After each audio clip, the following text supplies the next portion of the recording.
Well, hi everybody, welcome to Sporty-Clips. My name is Chris. In this video, I want to talk about Multicam. For those of you that are interested in recording video or streaming, you may have already thought about adding an additional camera to your setup. So I'd like to talk about some Multicam theory. Then we'll set up some cameras and head out to the ballpark. So let's capture it.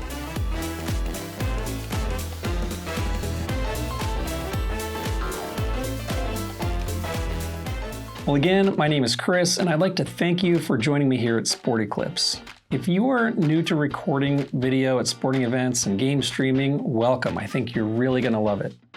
If you're a streaming veteran, well, you already know how time-consuming and incredibly frustrating it can be. Not to mention the bottomless pit of expenses required to upgrade your ever-improving dream setup. In any event, whether you're a casual or intense streamer, you probably already have at least an interest in using multiple cameras, and hopefully by the end of this video, you'll have picked up a useful or interesting tip or two. For you experts out there, feel free to make suggestions, corrections, and observations in the comments. I will bookmark the chapters in the description, so if you're looking for something specific, you can just hop right there. Otherwise, follow along, enjoy a cup of coffee, and while you're at it, please consider hitting the like button and subscribing. Believe it or not, those simple clicks are very encouraging to me.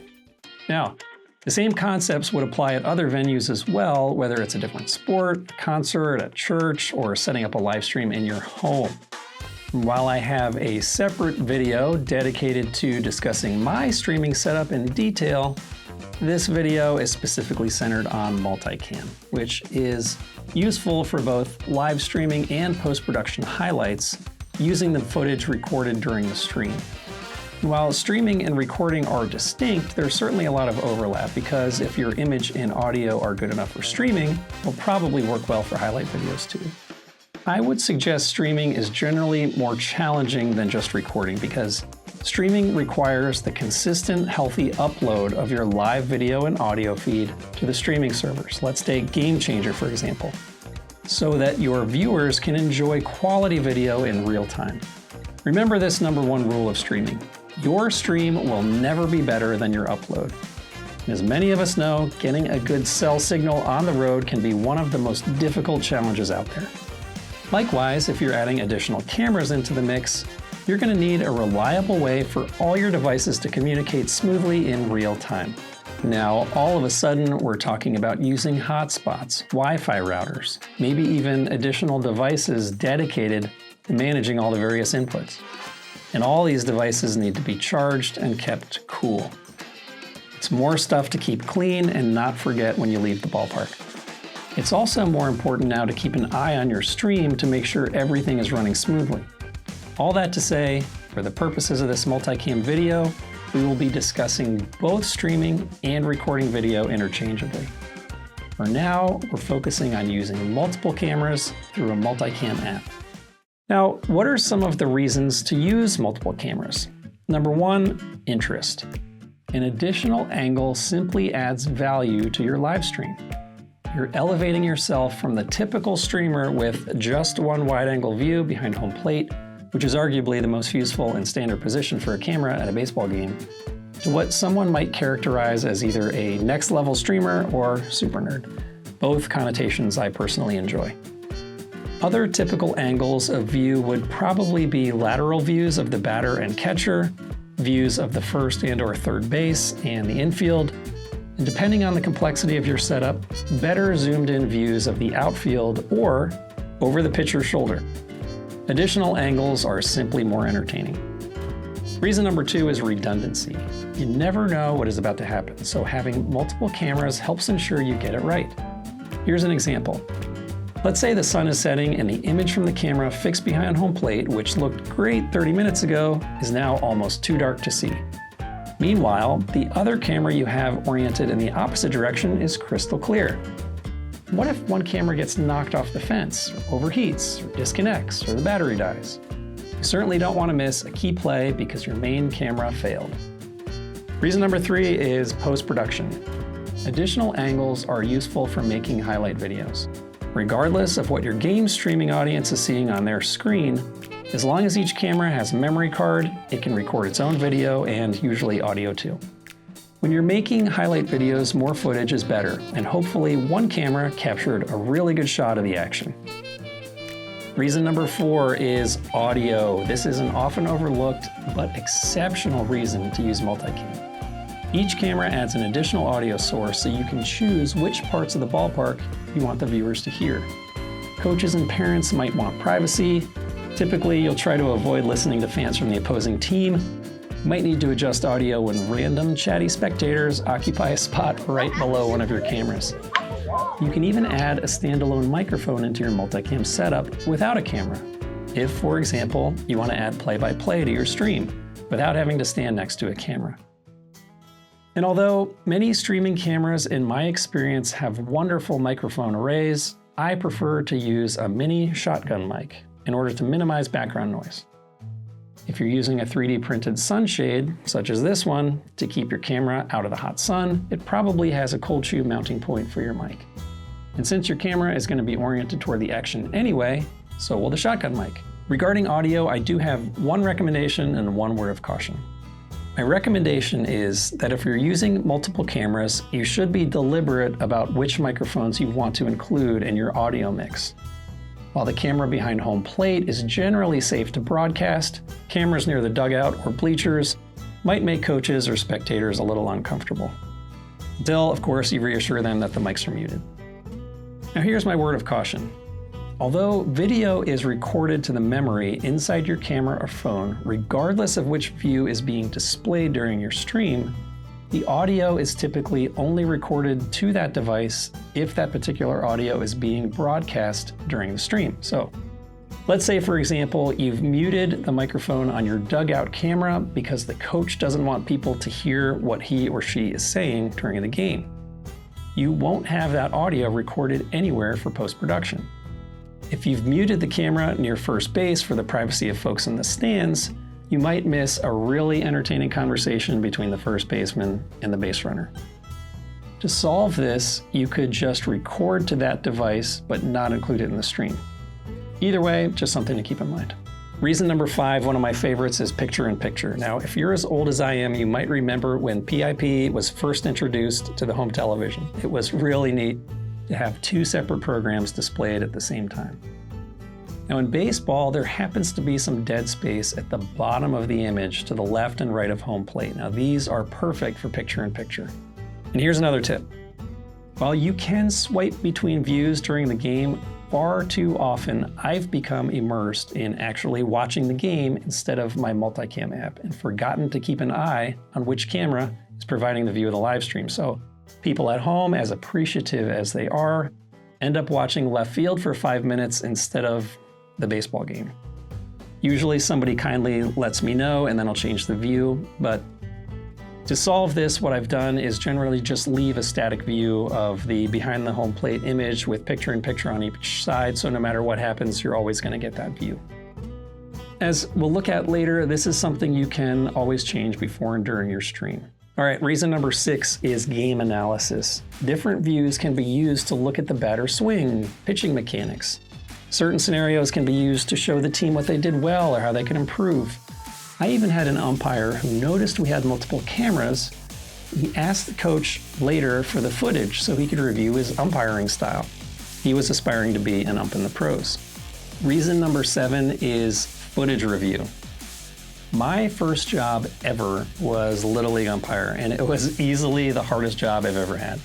And that says a lot coming from somebody who spent over 20 years in the infantry. The umpire can reasonably expect at least half of the people at any time to disagree with some, if not many or most of your calls. So while I have massive respect for umpires, sometimes it's nice just to be able to go back at the footage later and see if the call was right, even if it doesn't change the outcome.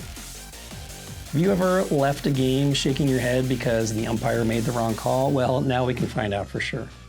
Having additional viewpoints is great for reviewing what actually happened. Reason number 8 is features. Now, if you're going to invest in additional cameras, you may as well choose ones that offer special capabilities that add real value to your production.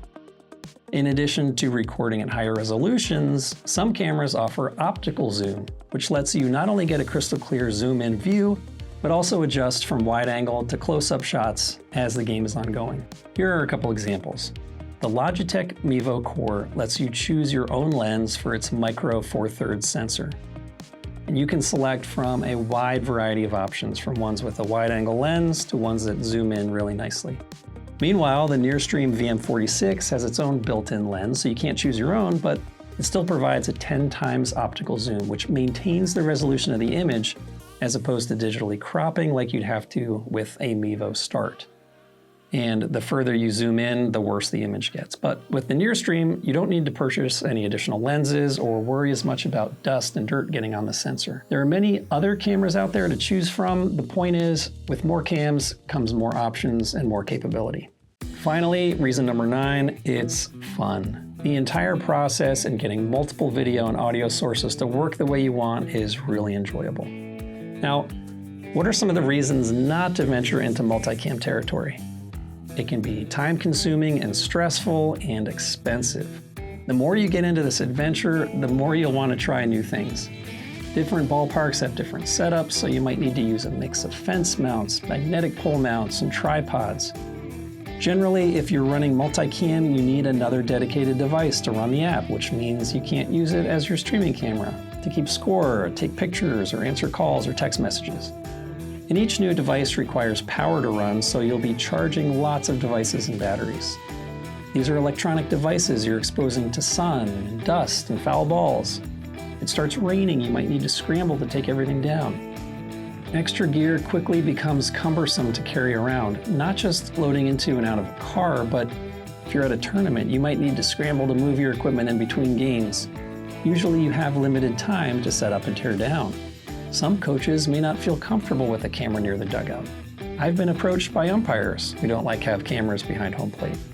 I've even had spectators question why I'm setting up cameras in the first place. If you want to stream, maybe just using one dedicated phone behind home plate is the way to go. Just be aware that stepping down Multicam Alley may surprise you with as many hidden dangers as it is rewarding to you and those who watch your video. This is a good spot in the video to talk a little bit more about being deliberate in your approach to building and operating your own successful multicam setup. First, I would encourage anyone venturing into multicam territory to steer clear of other team duties like scorekeeping, playing the walk-up songs, or even committing to help clean up the infield before or after the game. That's just my opinion, but setting up and tearing down the multiple cameras properly takes time. By the same token, keeping score and playing music usually not only requires yet more devices, but also divides your attention, which leads to messing something up. Hopefully you're part of a great organization with many willing volunteers to divide up responsibilities, and their families are grateful to you for your willingness to stream the games. Regarding hardware and software, there is a very wide spectrum of complexity, and there are virtually unlimited ways to set up your gear, stream, and record. My way may not be the best way for someone else, even under the same circumstances. Depending on the scenario at play, you may have to adapt a little anyway. Throw in all the different types of sports, indoor and outdoor venues, climate, and other environmental variables. And as we discussed, sometimes it's easier just to keep it simple. You may not be able to stream at all, so perhaps you just want to keep a smartphone handy, and when a critical moment approaches, move to the best spot and start recording a video. For really important events, I do recommend spending a little time in advance taking a look at the game location. You may even solicit the help of a friend beforehand to help overcome various challenges you identified, to really ensure things go well when you start recording. For example, last year we learned a certain tournament did not allow attaching a camera to the fence, so a friend of mine built homemade, sturdy, inexpensive monopods so we could still place cameras right up to the fence without making contact. It's a good idea to find someone else in your group who has an interest in streaming and show them how everything works. At game time, you might find yourself running late and need help from someone already familiar with how you set things up. They can initially place the cameras while you're setting up the multicam app. And what if you can't show up at all? Is there someone else on the team who's prepared to stream and record? And there are now so many different types of cameras, control devices, apps, streaming services. How do you choose? Well, for me, my first streaming camera other than an iPhone was the Mevo Start, so I've been wed to the Mevo ecosystem ever since. But this no longer means that I'm tied to just Mevo cameras. See, within the last year or so, manufacturers have been implementing something called Network Device Interface Technology, or NDI, into streaming, which means you can, for example, use this near stream camera or an iPhone as part of your Mevo multicam stream. You can in fact use any device that offers NDI. Just bear in mind, at least with Mevo Multicam, you do need to pay for a Mevo Pro subscription to take advantage of this feature. It might not be worth it if you're only using Mevo products. So again, on one end of the spectrum, the absolute simplest way is to use one phone mounted behind home plate to do everything. Basically, taking the video and the audio, uploading it by cell tower to the streaming server, and in hindsight, that simplicity is somewhat appealing. And if you're okay being limited to 1080 high definition recordings, which happens to be the best you can stream with anyway, at least using a cell signal, then maybe the Mevo Start cameras are right for you. Or if one of your goals is to capture the thrill like Sporty-Clips, then you may want to invest in multiple 2K or 4K cameras. As you make your decisions, remember, there are not just multiple cameras, but multiple brands of cameras, micro four thirds lenses, zooming in and out, multiple audio sources, in-game announcers, repeating Wi-Fi routers, instant replays, picture-in-picture, and even live in-stream content you can project, such as a hype video you produced earlier, by taking advantage of the Mevo Pro subscription we were talking about. With technology changing so rapidly, it's virtually impossible to predict what streaming will look like, even in the very near future. Suffice it to say, using more than one camera will instantly add value to your video, but also will add a degree of complexity to your project. So you should be as deliberate as possible when you choose your options. If it helps you make some decisions, I'll share what my path into multicam recording has looked like. Many years ago, our son joined the local Little League baseball program, and the coaches leveraged the Game Changer app to communicate with families, and schedule practices and games, and of course, keep score. Before long, I learned that you could also add video to the game, and that was great because Grandma and Grandpa would really love to watch video while they followed along with the score. So I bought a simple bungee fence mount, attached my iPhone, and started streaming. But I quickly discovered that this method didn't allow me to adjust the camera angle easily, so I purchased a new fence mount and a Mevo Start. While I now had my phone back, this method required using the Mevo app on my phone in order to receive the video and audio from my new Mevo Start camera. Fortunately, I could use just the Mevo app to stream as opposed to also running the Game Changer app as I had before. For someone new to all of this, it was a little intimidating at first. But things got even more complicated for me when one of the coaches asked me to stream using her GoPro. Although I love the GoPro's beautiful 4K image and convenient small size, the streaming was shaky, the GoPro overheated, and I found myself uncomfortable operating in multiple ecosystems. This is when I decided to hand back the GoPro and instead add another Mevo Start for an additional angle. Now that I had multiple Mevo cameras, I stopped using the Mevo app and needed to use the Mevo Multicam app, which is what I still use today. It was great to learn that not only did the Multicam app record the entire stream on my phone, but each Mevo Start recorded high-definition video on the optional memory card inside.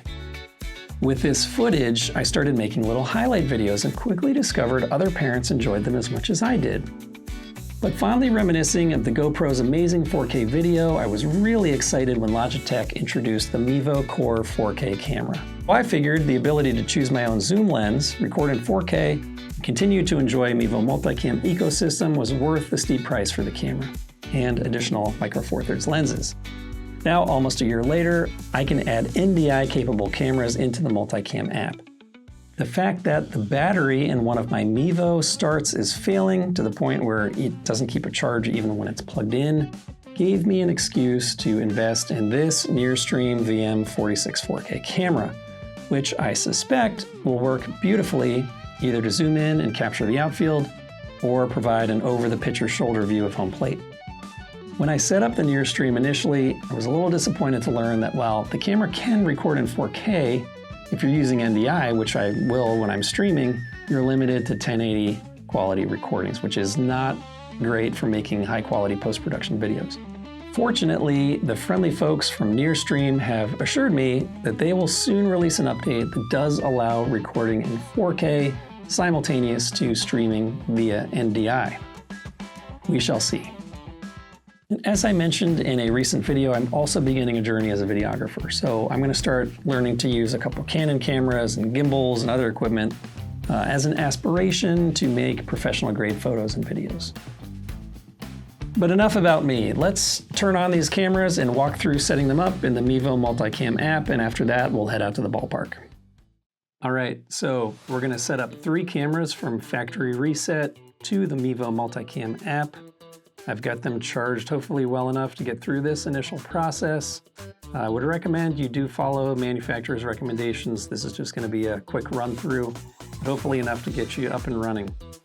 So I've got, again, a Mevo Start, a Mevo Core with a lens attached so we can make sure that it's working, and the near stream. Opening the Mevo Multicam app, it's going to start looking for devices. It has found both the Mevo cameras already. As we go through this process, I'm going to use my home network because each of these cameras is going to require a firmware update, and that's usually fastest at home. Okay, so the cameras have loaded and they're looking to be set up. So let's start with the start. Yes, I have Wi-Fi. It's going to ask for the password to my local network. I'll get that set up. All right, let's put in the password. And the camera's going to join the home network. And it does say, in fact, it needs a firmware update. So let's go ahead and take care of that. This will probably take a couple minutes. So while we're at it, let's take care of the Mevo Core. Set up, connect. It's going to want to join the same Wi-Fi network we just joined.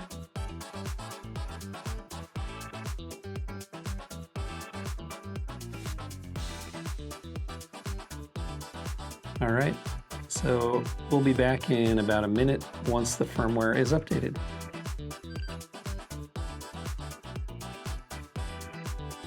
All right, great. The core is restarting. Once it reboots, we'll be able to connect it back to the app. There we go. Okay, let's connect the start. It's connected. Let's connect the core. Both connected, great. Now we should be able to see what the image looks like. There we go. Okay, what we're going to do now is rename both of these Mevo cameras. For the purposes of this illustration, I'll plan on having the core behind home plate and then the start off, say, behind the first base dugout. So let's go ahead and name the start first base. Camera settings, camera name. We'll call it cam first base. I am going to password protect the cameras just so that if someone else in the vicinity also has a camera, you won't be connecting to each other's devices. I have had that happen in the past. All right, and that one's good to go. Now let's name the core cam home. Okay, password protect. And we're good to go. Looks like I already have a picture-in-picture set up. We'll take a look at doing that later. Next, we're going to add this NDI-compatible camera, the near stream. Now, in order to do this, again, you're going to have a Mevo Pro subscription. So let's check it out. All right, if you look here on the app, no NDI inputs found. That's because we haven't set it up on the near stream side yet. So let's do that now. Opening the near stream app. Should be a very similar process. It's already identified the camera, set it up using Wi-Fi.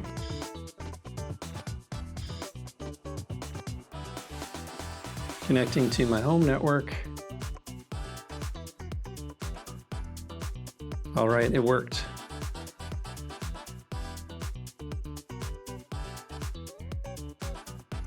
Okay, the near stream camera is looking good. I've got to change a couple things first, so let's go to device settings.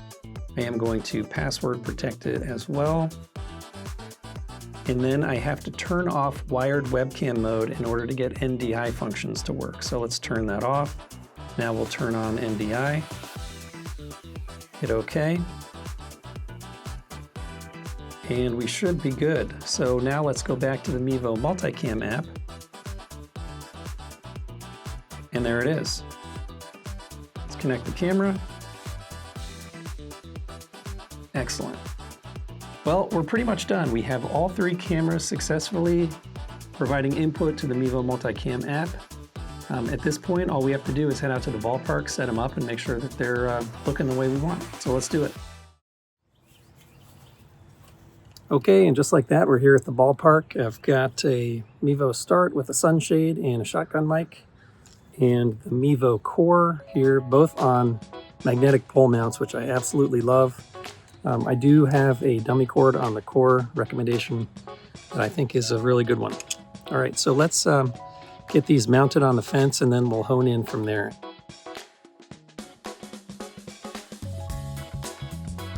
I'm not going to use Wi-Fi here. We're just going to use the Core as an access point. If you're interested in how I use my hotspot and Wi-Fi router, I've got a separate video that walks through that whole process. So let's fire up the Mevo Multicam app, discover the 2 cameras. For the network, it's going to ask me if I have Wi-Fi. I'm going to say no, and then it will ask me which device to use as the access point. We'll choose the Core. I'll go ahead and set it up. Make sure your password is in correctly. We set that earlier. And then we should be able to add the Start to the same network, connect both cameras, and continue. And there we are. We have both views. Okay, so we'll set the Core as the main image. We'll add a picture-in-picture and select the camera source to be the Start from first base. Obviously, it's not positioned exactly the way we want it right now, but there you go. We have picture-in-picture. Now, if I wanted to add this NDI camera without my own Wi-Fi network, here's what I'm going to have to do. I'm going to go into the Nearstream app, find the camera. I use the camera's hotspot. Here we go. Okay. Now let's head back to Mevo. Okay, we're going to add the NDI camera.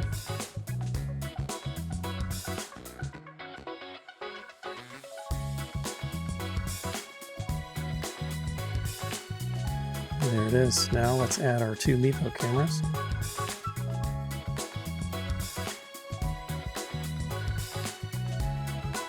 Connect.